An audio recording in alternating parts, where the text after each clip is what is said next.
The Science of Getting Rich by Wallace Wattles. If you ever watched the movie The Secret, or you've read the book, you'll know that Rhonda Byrne refers to a certain book that changed her life. And it's this book right here, The Science of Getting Rich. Chapter 7. Gratitude. The illustrations given in the last chapter will have conveyed to the reader the fact that the first step toward getting rich is to convey the idea of your wants to the formless substance. This is true, and you will see that in order to do so, it becomes necessary to relate yourself to the formless intelligence in a harmonious way. To secure this harmonious relation is a matter of such primary and vital importance that I shall give some space to its discussion here, and give you instructions which, if you will follow them, will be certain to bring you into perfect unity of mind with God. The whole process of mental adjustment and atonement can be summed up in one word: gratitude. First, you believe that there is one intelligent substance, from which all things proceed. Second, you believe that this substance gives you everything you desire. And third, you relate yourself to it by a feeling of deep and profound gratitude. Many people who order their lives rightly in all other ways are kept in poverty by their lack of gratitude. Having received one gift from God, they cut the wires which connect them with Him by failing to make acknowledgment. It is easy to understand that the nearer we live to the source of wealth, the more wealth we shall receive. And it is easy also to understand that the soul that is always grateful lives in closer touch with God than the one which never looks to Him in thankful acknowledgment. The more gratefully we fix our minds on the Supreme when good things come to us, the more good things we will receive, and the more rapidly they will come. And the reason simply is that the mental attitude of gratitude draws the mind into closer touch with the source from which the blessings come. If it is a new thought to you that gratitude brings your whole mind into closer harmony with the creative energies of the universe, consider it well, and you will see that it is true. The good things you already have come to you along the line of obedience to certain laws. Gratitude will lead your mind out along the ways by which things come, and it will keep you in close harmony with creative thought and prevent you from falling into competitive thought.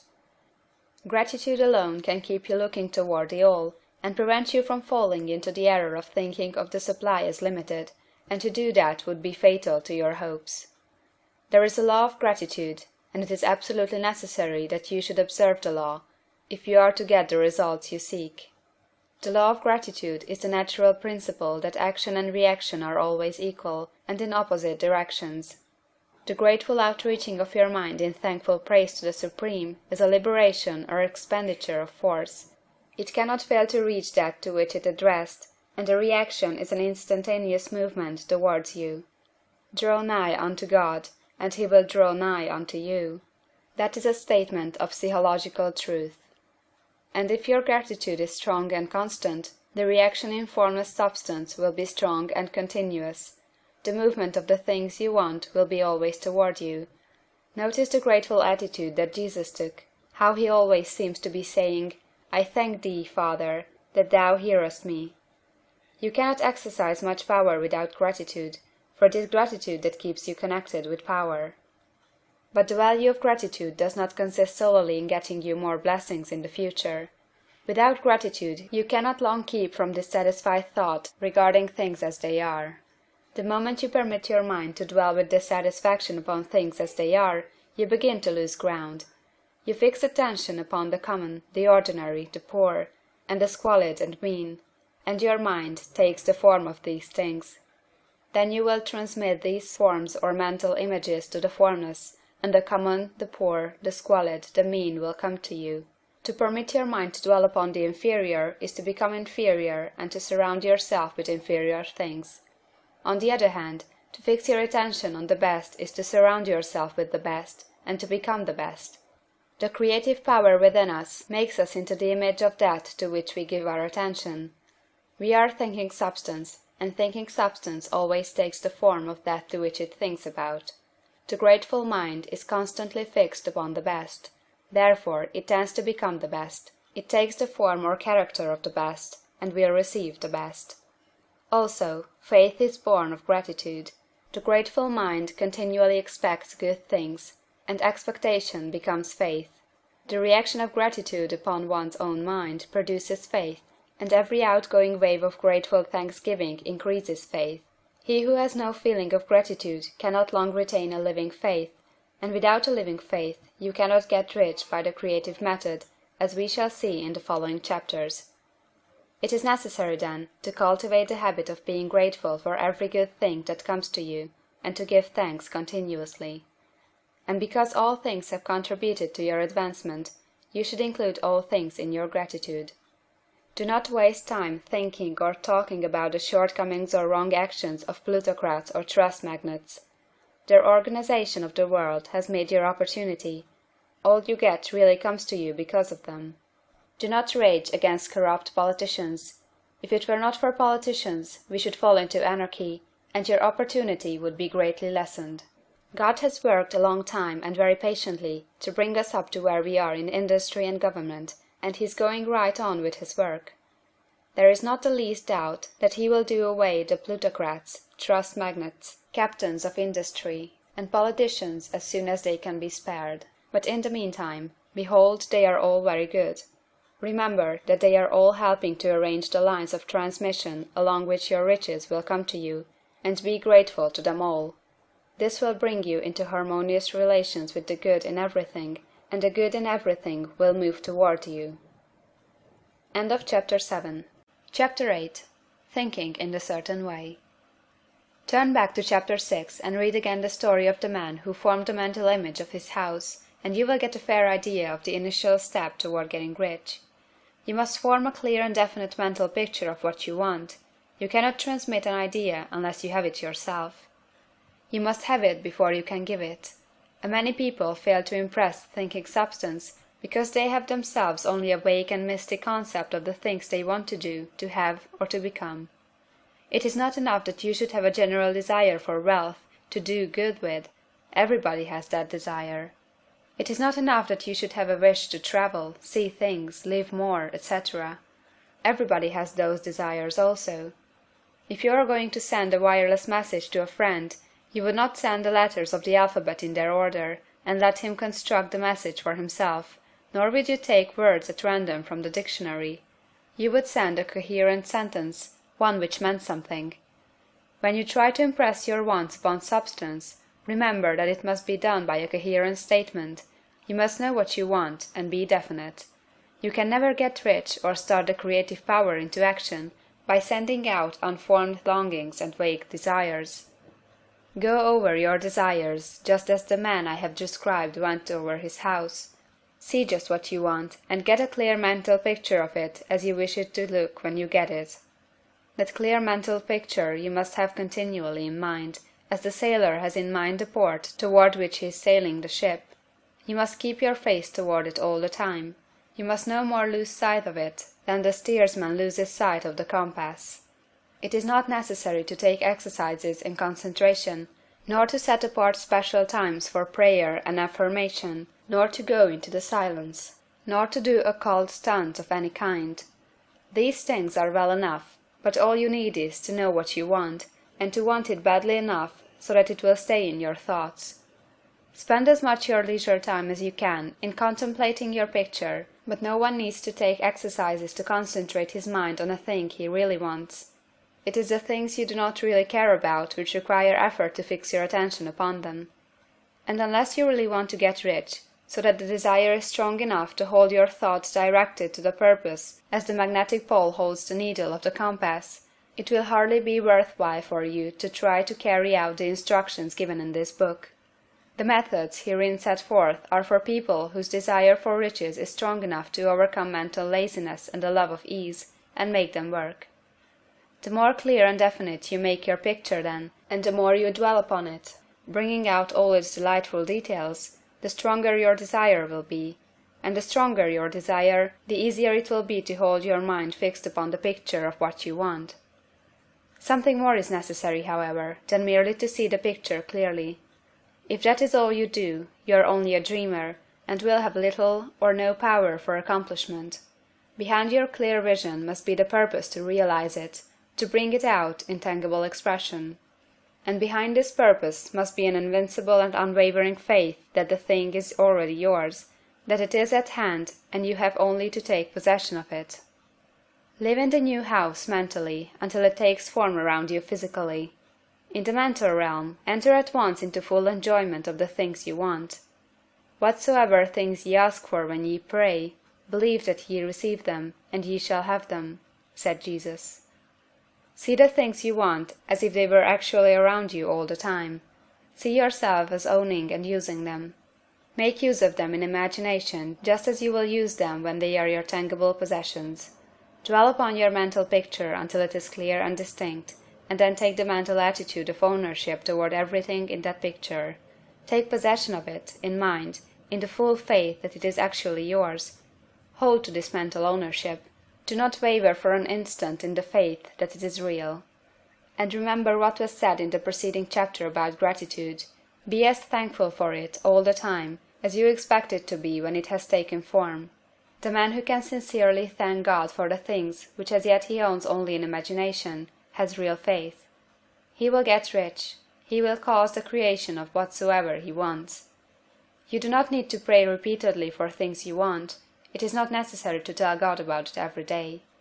Use not vain repetitions as the heathen do, said Jesus to his pupils, for your Father knoweth that ye have need of these things before ye ask him. Your part is to intelligently formulate your desire for the things which make for a larger life, and to get these desire arranged into a coherent whole, and then to impress this whole desire upon the formless substance, which has the power and the will to bring you what you want. You do not make this impression by repeating strings of words. You make it by holding the vision with unshakable purpose to attain it, and with steadfast faith that you do attain it. The answer to prayer is not according to your faith while you are talking, but according to your faith while you are working.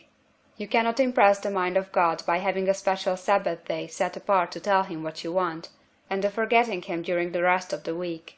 You cannot impress him by having special hours to go into your closet and pray, if you then dismiss the matter from your mind until the hour of prayer comes again. Oral prayer is well enough, and has its effect, especially upon yourself, in clarifying your vision and strengthening your faith. But it is not your oral petitions which get you what you want. In order to get rich, you do not need a sweet hour of prayer, you need to pray without ceasing. And by prayer I mean holding steadily to your vision, with the purpose to cause its creation into solid form, and the faith that you are doing so. Believe that ye receive them. The whole matter turns on receiving, once you have clearly formed your vision. When you have formed it, it is well to make an oral statement, addressing the Supreme in reverent prayer, and from that moment you must, in mind, receive what you ask for. Live in the new house, wear the fine clothes, ride in the automobile, go on the journey, and confidently plan for greater journeys. Think and speak of all the things you have asked for in terms of actual present ownership. Imagine an environment and a financial condition exactly as you want them, and live all the time in that imaginary environment and financial condition. Mind, however, that you do not do this as a mere dreamer or castle builder.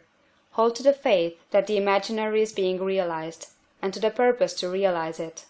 Remember that it is faith and purpose in the use of the imagination which makes the difference between the scientist and the dreamer. And having learned this fact, it is here that you must learn the proper use of the will. End of Chapter 8. Chapter 9. How to use the will. To set about getting rich in a scientific way, you do not try to apply your willpower to anything outside of yourself. You have no right to do so anyway. It is wrong to apply your will to other men and women in order to get them do what you wish done. It is as flagrantly wrong to coerce people by mental power as it is to coerce them by physical power. If compelling people by physical force to do things for you reduces them to slavery, compelling them by mental means accomplishes exactly the same thing. The only difference is in methods. If taking things from people by physical force is robbery, then taking things by mental force is robbery also. There is no difference in principle. You have no right to use your willpower upon another person, even for his own good, for you do not know what is for his good. The science of getting rich does not require you to apply power or force to any other person, in any way whatsoever. There is not the slightest necessity for doing so. Indeed, Any attempt to use your will upon others will only tend to defeat your purpose. You do not need to apply your will to things in order to compel them to come to you. That would simply be trying to coerce God, and would be foolish and useless, as well as irreverent. You do not have to compel God to give you good things, any more than you have to use your willpower to make the sun rise. You do not have to use your willpower to conquer an unfriendly deity, or to make stubborn and rebellious forces do your bidding.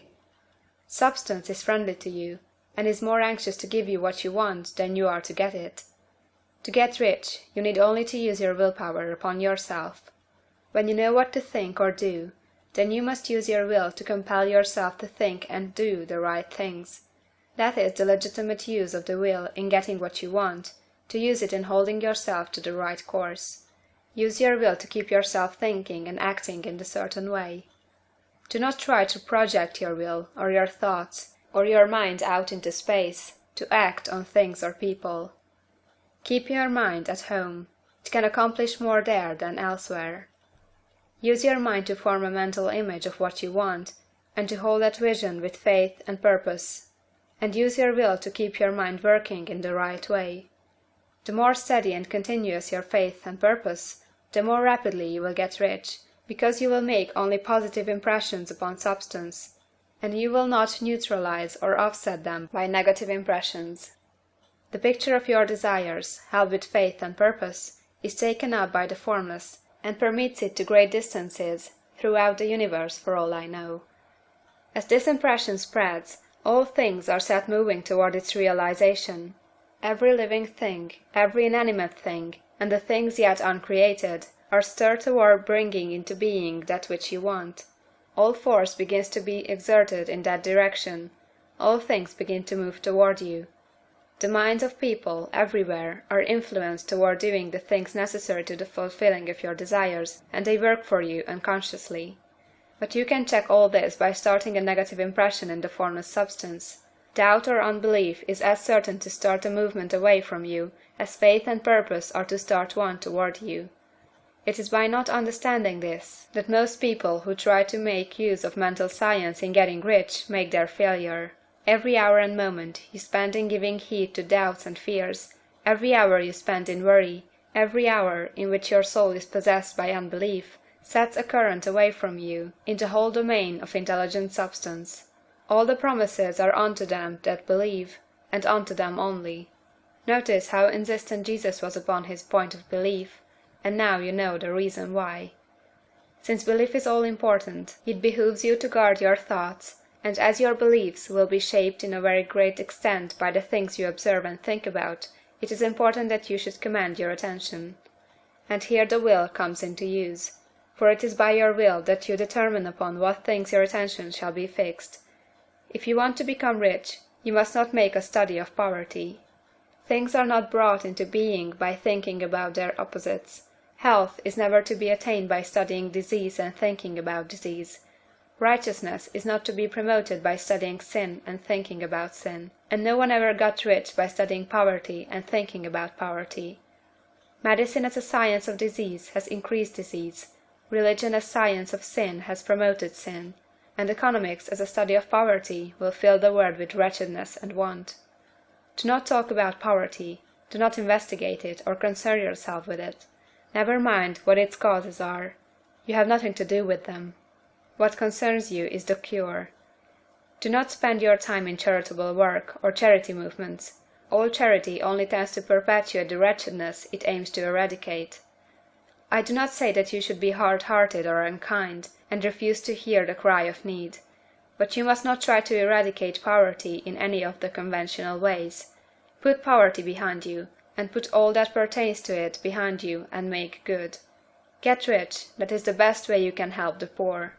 And you cannot hold the mental image which is to make you rich, if you fill your mind with pictures of poverty. Do not read books or papers which give you circumstantial accounts of the wretchedness of the tenement dwellers, of the horrors of child labor, and so on. Do not read anything which fills your mind with gloomy images of want and suffering. You cannot help the poor in the least by knowing about these things, and the widespread knowledge of them does not tend to all to do away with poverty.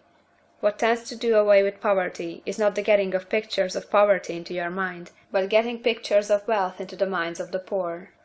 You are not deserting the poor in their misery when you refuse to allow your mind to be filled with pictures of that misery.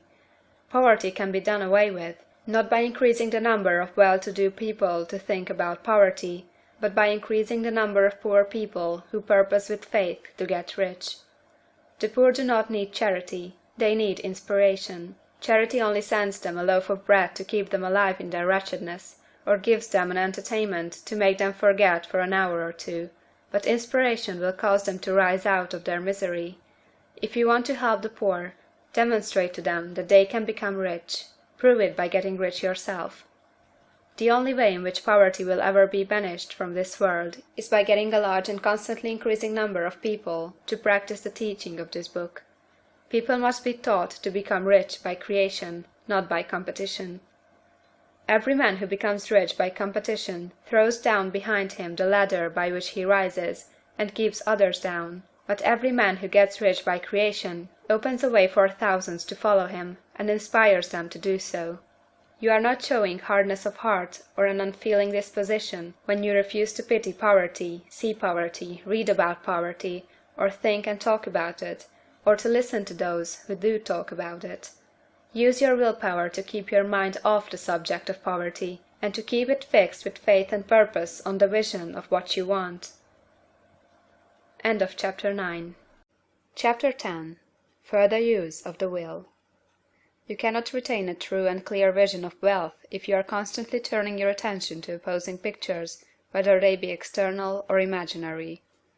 Do not tell of your past troubles of a financial nature, if you have had them. Do not think of them at all. Do not tell of the poverty of your parents, or the hardships of your early life.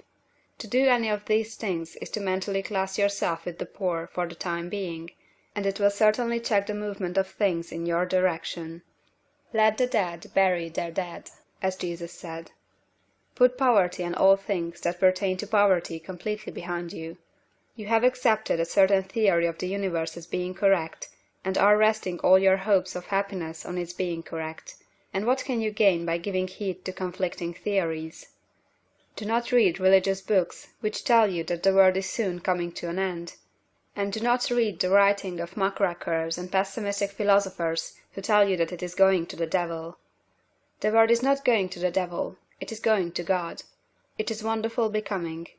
True, there may be a good many things in existing conditions which are disagreeable, but what is the use of studying them when they are certainly passing away, and when the study of them only tends to check their passing and keep them with us?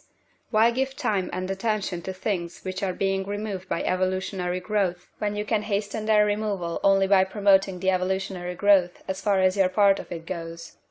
No matter how horrible in seeming may be the conditions in certain countries, sections, or places, you waste your time and destroy your own chances by considering them. You should interest yourself in the world's becoming rich. Think of the riches the world is coming into, instead of the poverty it is growing out of. And bear in mind that the only way in which you can assist the world in growing rich is by growing rich yourself through the creative method, not the competitive one. Give your attention wholly to the riches. Ignore poverty. Whenever you think or speak of those who are poor, think and speak of them as those who are becoming rich, as those who are to be congratulated rather than pitied. Then they and others will catch the inspiration and begin to search for the way out. Because I say that you are to give your whole time and mind and thought to riches, it does not follow that you are to be sordid or mean. To become really rich is the noblest aim you can have in life, for it includes everything else. On the competitive plane, the struggle to get rich is a godless scramble for power over other men, but when we come into the creative mind, all this is changed. All that is possible in the way of greatness and soul unfoldment, of service and lofty endeavor, comes by way of getting rich. All is made possible by the use of things. If you lack for physical health, you will find that the attainment of it is conditional on your getting rich. Only those who are emancipated from financial worry and who have the means to live a carefree existence and follow hygienic practices can have and retain health. Moral and spiritual greatness is possible only to those who are above the competitive battle of existence and only those who are becoming rich on the plane of creative thought are free from the degrading influences of competition. If your heart is set on domestic happiness, remember that love flourishes best where there is refinement, a high level of thought, and freedom from corrupting influences. And these are to be found only where riches are attained by the exercise of creative thought, without strife or rivalry. You can aim at nothing so great or noble, I repeat, as to become rich, and you must fix your attention upon your mental picture of riches, to the exclusion of all that may tend to dim or obscure the vision. You must learn to see the underlying truth in all things. You must see beneath all seemingly wrong conditions the great one life ever moving forward toward fuller expression and more complete happiness. It is the truth that there is no such thing as poverty, that there is only wealth. Some people remain in poverty because they are ignorant of the fact that there is wealth for them, and these can be best taught by showing them the way of affluence in your own person and practice. Others are poor because, while they feel that there is a way out, they are too intellectually indolent to put forth the mental effort necessary to find that way and by travel it, and for these the very best thing you can do is to arouse their desire by showing them the happiness that comes from being rightly rich. Others still are poor because, while they have some notion of science, they have become so swamped and lost in the maze of metaphysical and occult theories that they do not know which road to take. They try a mixture of many systems and fail in all. For these again the very best thing to do is to show the right way in your own person and practice. An ounce of doing things is worth a pound of theorizing. The very best thing you can do for the whole world is to make the most of yourself. You can serve God and man in no more effective way than by getting rich. That is, if you get rich by the creative method and not by the competitive one. Another thing. We assert that this book gives in detail the principles of the science of getting rich, and if that is true, you do not need to read any other book upon the subject. This may sound narrow and egoistical, but consider, there is no more scientific method of computation in mathematics than by addition, subtraction, multiplication, and division. No other method is possible. There can be but one shortest distance between 2 points. There is only one way to think scientifically, and that is to think in the way that leads to the most direct and simple route to the goal. No man has yet formulated a briefer or less complex system than the one set forth herein. It has been stripped of all non-essentials. When you commence on this, lay all others aside. Put them out of your mind altogether. Read this book every day, keep it with you, commit it to memory, and do not think about other systems and theories. If you do, you will begin to have doubts, and to be uncertain and wavering in your thought, and then you will begin to make failures. After you have made good and become rich, you may study other systems as much as you please, but until you are quite sure that you have gained what you want, do not read anything on this line but this book, unless it be the authors mentioned in the preface. And read only the most optimistic comments on the world's news, those in harmony with your picture. Also, postpone your investigations into the occult. Do not dabble in theosophy, spiritualism, or kindred studies. It is very likely that the dead still live, and are near, but if they are, let them alone. Mind your own business. Wherever the spirits of the dead may be, they have their own work to do, and their own problems to solve, and we have no right to interfere with them. We cannot help them, and it is very doubtful whether they can help us, or whether we have any right to trespass upon their time if they can. Let the dead and the hereafter alone, and solve your own problem, get rich. If you begin to mix with the occult, you will start mental cross-currents which will surely bring your hopes to shipwreck. Now, this and the preceding chapters have brought us to the following statement of the basic facts. There is a thinking stuff from which all things are made, and which, in its original state, permeates, penetrates, and fills the interspaces of the universe. A thought in this substance produces the thing that is imaged by the thought. Man can form things in his thought, and, by impressing his thought upon formless substance, can cause the thing he thinks about to be created. In order to do this, man must pass from the competitive to the creative mind. He must form a clear mental picture of the things he wants, and hold this picture in his thoughts with the fixed purpose to get what he wants, and the unwavering faith that he does get what he wants, closing his mind against all that may tend to shake his purpose, dim his vision, or quench his faith. And in addition to all this, we shall now see that he must live and act in a certain way. Chapter 11.